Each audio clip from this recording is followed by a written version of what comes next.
Yeah, good morning to everyone present. Wishing you all a very, very happy morning. And I'm Dr. Srividya Muthuvel. I'm the founder and the CEO of Voice and Vision, where we encompass the skills and the development of engaging the children and the adults in public speaking, soft skills development, leadership development, and getting along to the teachers training. And our institute concentrates upon a lot more. So I actually present my gratitude to School Reformer for giving me this opportunity to present my topic that will be curating upon neuroplasticity, how your brain changes every day. Okay, so starting with the topic, let me go through allow you to go through a very, very small story. Okay, the story will be the revolution of pungi to the shehnai, right? So we know the instrument called pungi, and we will see its revolution to shehnai. So one fine day, this instrument, the music instrument pungi, was played in the darbar of Aurangzeb.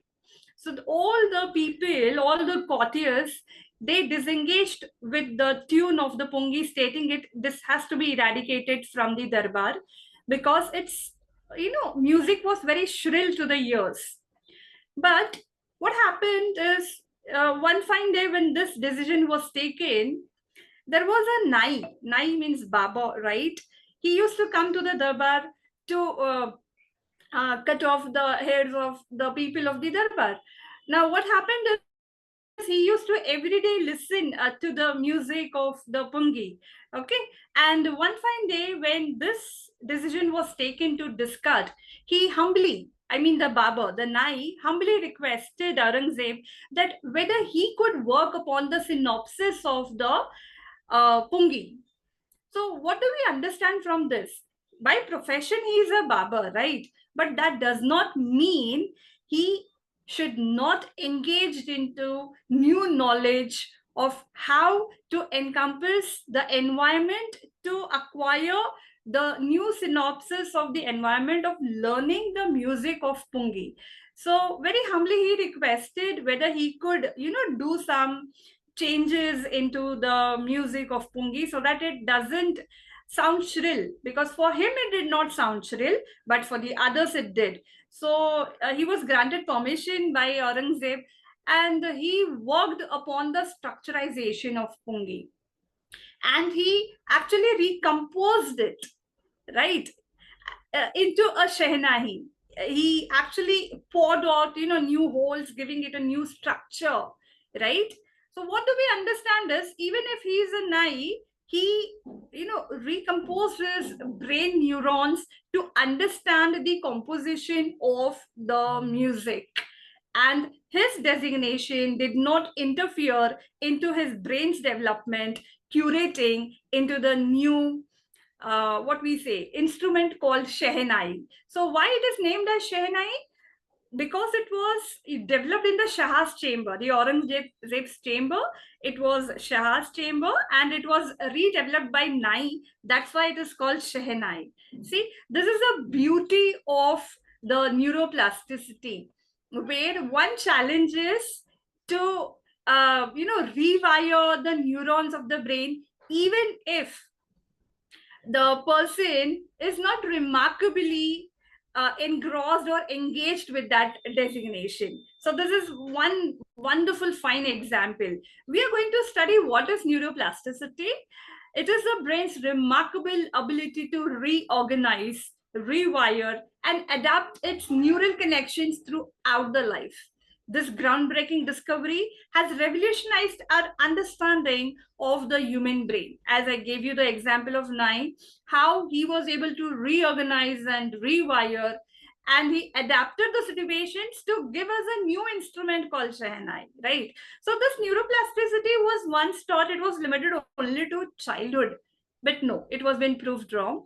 This came into the lifelong growth experiences which we choose to develop ourselves into. So here's a quote by Dr. Andrew Buston. Neuroplasticity is the brain's ability to learn, remember, and change when appropriate, right? So like change when appropriate. When the Nai felt that this Pungi has to be given a change, he interfered and he revolutionized and he innovated. That comes into neuroplasticity, even if he did not have any prior experience of any of the music instruments. Taking risks and giving new challenges to the brain comes under neuroplasticity. Going ahead, so how our brain changes every day, daily. So first comes the synaptic pruning. Every new experiences strengthens some neural pathways while pruning others, optimizing brain efficiently through selective reinforcement. Now, taking ahead the story of the Shehnai, it was taken forward, and we know Ustad Bismillah Khan. He is one of the phenomenal Shehnai player, right? So what happened is, when he was a child, his family background belonged to the Shehnai playing background and the professional background. But this child, when he was age 3, he was not taught how to play Shehnai. He learned only through listening and observing. So what happens is, our neural pathways, when we are engaged into one certain activity, while we are observing one particular activity, and when we allow it to optimize our thought process, right? So in that particular agenda, we can understand there is no need for us to be taught. We can self-learn. And that was experienced by Sir Ustad Bismillah Khan. He learns through observing and listening very, very keenly. The second comes is structural changes. Your brain forms new synapses and generate new neurons, right? When we learn some new skill, obviously everything gets recorded into our brains very, very structurally, from the correct hierarchy, from one go to the other go. And the hippocampus is the area where the new developments are actually recorded, where the short term actually turns into a long term, because we keep on engaging into the same activity, but having different kinds of implementations of innovation. Okay, the next comes the functional plasticity.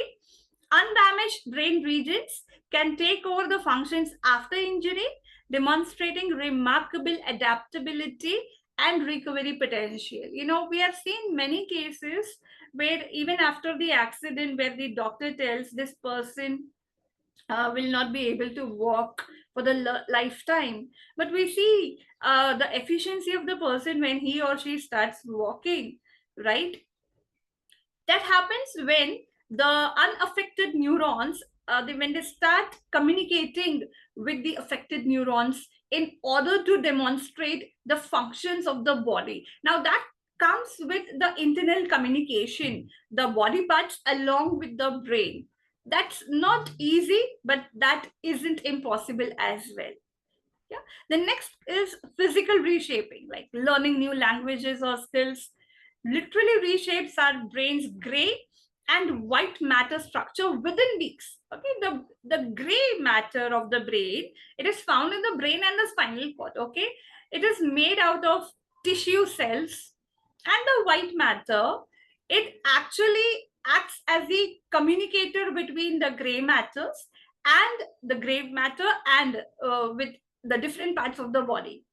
So the gray matter comprises of what we say is our memory, with our new learning skills, with our cognition, with our effective way of being empathetic towards others, right? Everything is stored in the gray memory, and while the white structure, it allows us to engage not only with the gray part of the memory, but with the other parts of our body. Now, this also comes under functional plasticity, where the communication, after the communication evokes, a person was able to stand and walk, very gradually. Okay? So neuroplasticity is actually a very, very engaging topic, where we allow our brain to communicate with ourselves, but with having our own composition, not allowing the brain to dictate us, but we are nurturing the composition of the brain. Okay, the next is the double-edged nature of brain plasticity. It could be, positive and negative. The positive benefits, when we are positively engaged with our intuitions, and while we are designing our brain plasticity, it lasts for the lifelong learning capacity. We are always ready to learn any new skill. The next is enhanced memory formation. This happens in the hippocampus, where the memory is been not only stored, but is utilized from time to time whenever it is needed. It doesn't fade away. Next is recovery from brain injury, as we discussed the example. Then delayed cognitive decline. This literally helps if someone is facing some kind of ailment. Okay, if the gray matter is very, very active and is in good relation with the white matter, you see, the cognitive decline is in the later stage. Even if the person is aged 70, 75, 80, such people do not see cognitive decline in their memory. Okay, because they keep on they are very active in thinking and allowing their brain to be what we say, infused into the practical manner and adjustments. The next is reduced dementia risk. Now, what are the potential challenges? When we have brain, we do have the positive and the challenging part. So then potential challenges are maladaptive neural changes. So our brain is very complex, to be very honest. The children or the people who are in depression, for them, it's not easy to come out of the certain patterns that is already recorded into their brains, right? So it becomes very, very challenging for them, but it's not again impossible. So this example of maladaptive neural changes comes under such examples. Next are the chronic pathways. When our body and brain gets used to one particular painkiller, one fine day it stops acting because it has developed a kind of barrier, and the medicine has become less stronger than the acting pathways of the neurons. So that remains forever. Next is addiction reinforcement, or any kind of addiction. It could be alcoholism, it could be tobacco consumption. When our brain is very weak, we give up and we are only addicted to the habits that is not beneficial to us. Next is negative habit formation. Yes, when our neurons are not structurally active, we very easily fall into the negative prey of habit formation. Now, let that be anything like getting up late or being lazy the whole day. Everything comes into that. The next is stress-induced alterations. If we are stressed, if you're not able to alter ourselves, if you're not able to bring ourselves into a different zone, this challenges our brain and keeps our brain in a very, very closed zone. It becomes very difficult for us to think in such simulations. So the key is nurturing positive plasticity through intentional lifestyle choices that promotes that's healthy brain adaptation. Correct? So in this, I'll just give you one more example. So when Ustad Bismillah Khan, when he became a potential Shehnai player, one fine day, there was a raga where the maestros, the other people who were the Shehnai players, the maestros, they refused that this particular raga won't be able to be infused into the Shehnai. But he did not take, stating that these people are the maestros and they are right. So Pandit Bismillah Khan did not take the words as it is. He challenged himself. He sat near river Ganga. He was infused and immersed into the music of the river, the flowing river. He took inspiration from the flowing river, right? The music inherited in his neural pathways, and he was able to inculcate and infuse the raga into the Shehnai. The pathway that was declined by the other maestros was inculcated practically by Ustad Bismillah Khan, because he allowed the adaptation and adaptation. Both are necessary. So nothing is impossible in this environment. It is how we communicate with ourselves, right? So this was one fine example. Challenges should never stop us.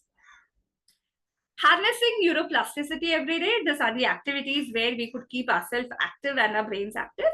Exercise regularly.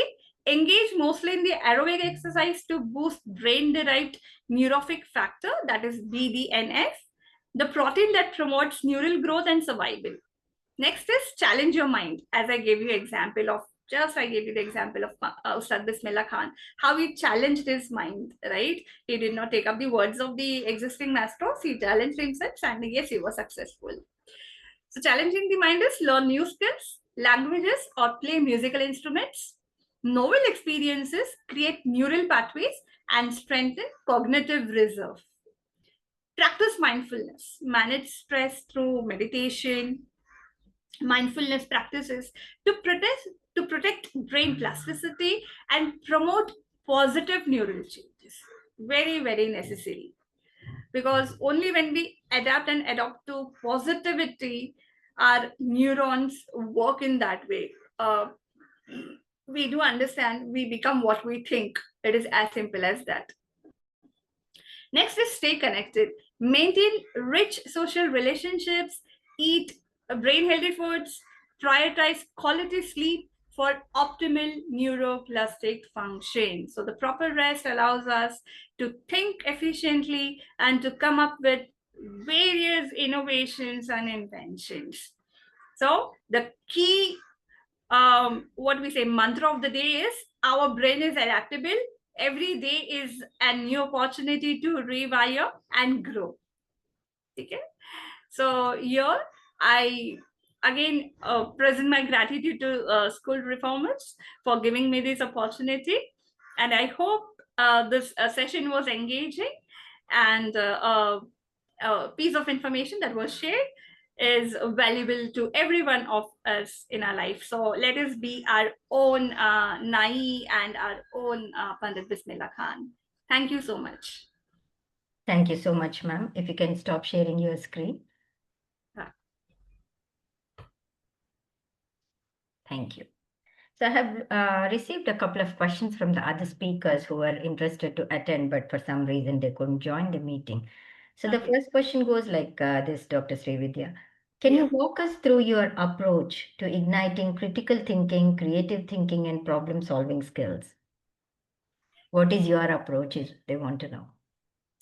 My approach is, these are the three important, eminent areas for the right from the birth until to the person when he leaves the world. That is from womb to tomb. All three aspects, critical thinking, creative thinking, and problem solving are the elements which actually caters for our purpose being established in our life. So without critical thinking, critical thinking arises when a child or a person is able to observe, and when he or she observes, some uncertainty does occur, right? So to question that uncertainty, what might be the reason behind this occurrence, or what could have caused this occurrence, and if this is a field, okay, if something has been taught, and if this is a field, if something is proved, why only one method is used to prove this particular fundamental? Can something else be used? That comes under critical thinking.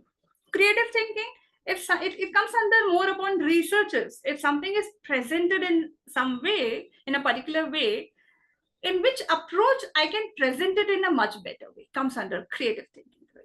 And problem solving, if someone is stuck into some kind of situations, Having both skills, that is the critical thinking and the creative thinking, caters to the problem solving aspect, where the mindset acts as an indigenous factor to come out with an approach which actually steps in, signs in, and amplifies the what we say, the code needed or the approach needed for that particular problem, and they come up and rise up as the innovators or inventors. Great, ma'am. So the educators want to know how can they incorporate neuroscience into their facilitation methods? Okay, so it's very simple, but one should have that patience. When we have 35 to 40 children in a class, when we enter, we must understand. We have to have the ability of self communication. We have to understand that we are having 40 different heads. We Right. all are human beings, but we all are different. We all are unique, right? So when we enter into the class, our aspect should not be to complete the portion. First, one has to keep that in mind. Engagement with the children, processing their neurons, and how we would process their neurons is allow them to talk for 3 minutes, 2 minutes. Allow them, because they have just completed their previous period. Now, that might be math, science, social science, anything that might be distressing for them, right? So always allow the child to speak for 2 minutes, 3 minutes, the whole class I'm telling, okay, in general, and taking some of the point from that discussion, relate that particular word with the topic that we are starting, and engage the children. This is one of the most imperative and fantastic way to engage the class. Nice to know, ma'am. Moving from the students, coming to the adults, how can we apply the concept of neuroplasticity to our daily lives?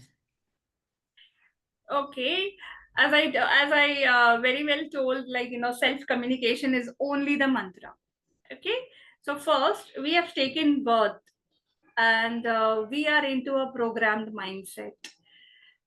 When the child takes birth, the child enters into the preschool, then to the lower KG, the upper KG, and then from first grade to grade 10th. Okay, now this is a programmed channel. Okay, now we all have grown up in the same manner. There are children who are unable to even go to schools and colleges, but they are much more successful than the children who enter the schools and colleges. This happens because of the practical experiences. Okay, now this practical experiences shapes our neuroplasticity. So they are able to find their purpose. So we are here to find our purpose. When we find our purpose, now this is our goal, the neurons start working towards it. Okay, and when the neurons start working towards it, we have to be more active and engaged. So if we find something, if we find some research factor of XYZ today, we have to understand why that XYZ factor is complementing to my finding, and how it will help me to elevate in my life by making me unique as a prospect, not an imitate. We should not be the imitators, right? Even if there is NASA, Elon Musk has a different ideology with his SpaceX, right? Right. He is not dwelling only into what NASA is doing. I'll give you one fine example. Couple of months back, Sunita Williams and the team was stuck into the space for 7 to 8 months. We do understand this, right? The moment this particular pathway was given to Elon Musk, all the team, the entire team was brought back down to earth in just 7 days. So we should understand the neuroplasticity. The people sitting at NASA are not dumbheads. They are trying their best. They are giving their best. But still, they were not able to bring the scientists back down the earth. Now, what way Elon had made the plan, how he had educated himself, how he was able to bring in 7 days when people in NASA were trying for 7 months. That is what we have to learn. We might be having the same goal, but the approaches shouldn't be same. That comes under neuroplasticity for us adults. Right, ma'am. Coming to the challenges, Dr. Srividya, what are some common challenges people face when trying to harness neuroplasticity? Okay, so harnessing neuroplasticity, one common challenge is breaking down the habits. If we are unable to break down our habits, we are actually harnessing ourselves behind. We are not able to put down our thoughts and allow our thoughts to communicate with us and take us ahead of the journey. So the first thing is breaking the habits. Now, breaking a habit is not easy. Communication, vital communication within our neurons and our body parts is very important, because when we should understand that we are not here to um, make people believe in some or the other perspectives. Okay, we are not here to bring them into some kind of pipeline, because everyone has a different pipeline. Okay, so understanding the design of the pipeline, what are the compositions, what are the components, why a person is the way he or she is, understanding that with utmost patience is necessary. So breaking down the habits is the first fundamental. And for breaking down the habits, we should not be in a hurry. We should give a thought, because we are not here to convince anyone, right? Not even ourselves. It is very difficult to convince ourselves also. I'll be very honest.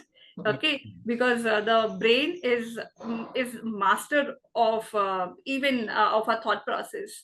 Right. The one who masters the brain, they become the masters of life, to be very honest. Okay, so we have to be very patient in reprogramming our junction, putting this into this into this into this, and clearly knowing the why.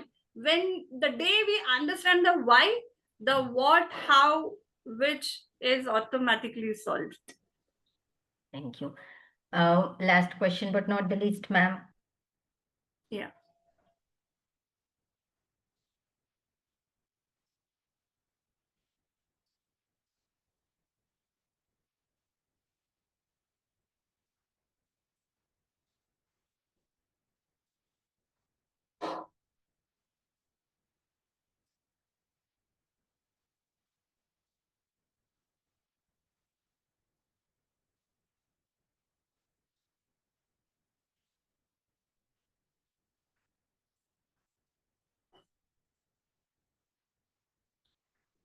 Ma'am, you're not audible to me.